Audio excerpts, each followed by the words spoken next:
More, let's cross to Ankara and speak to our correspondent, Jasper Mortimer. Hello to you, Jasper. Just how influential can Recep Tayyip Erdogan be? Well, on this issue, I doubt it. However, it is a fact that Erdogan and Putin get along. A Russian newspaper reported a year or two ago that Putin calls Erdogan more frequently than he calls any other leader in the world.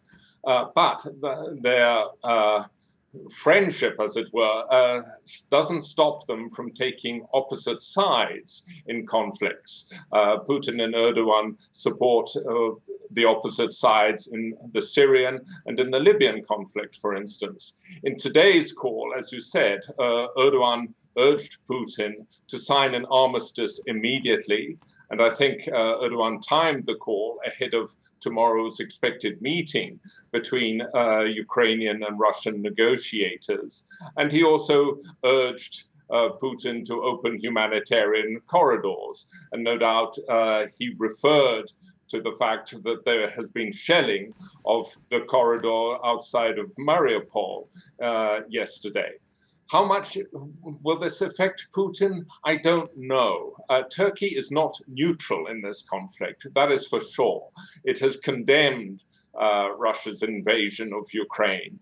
And more significant world leaders have called Putin, such as Emmanuel Macron.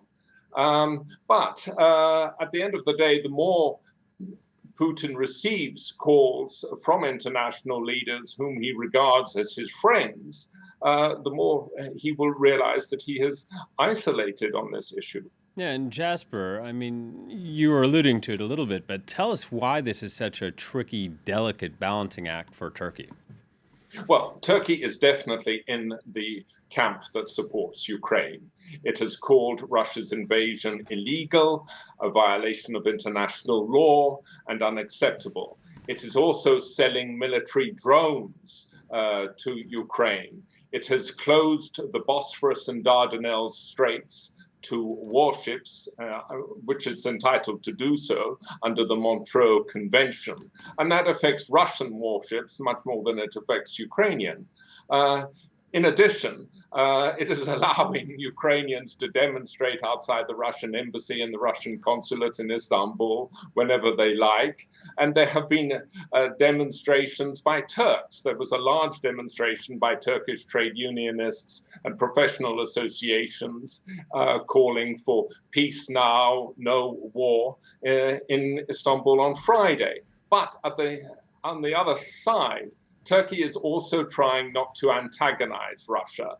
It has not implemented sanctions against Russia. Turkey buys vast amounts of natural gas and wheat from Russia every year, and it also receives something like 4 million Russian tourists. When the Council of Europe voted to suspend Russia's representation in the Council, Turkey abstained, a move for which the leader of the opposition criticized the government.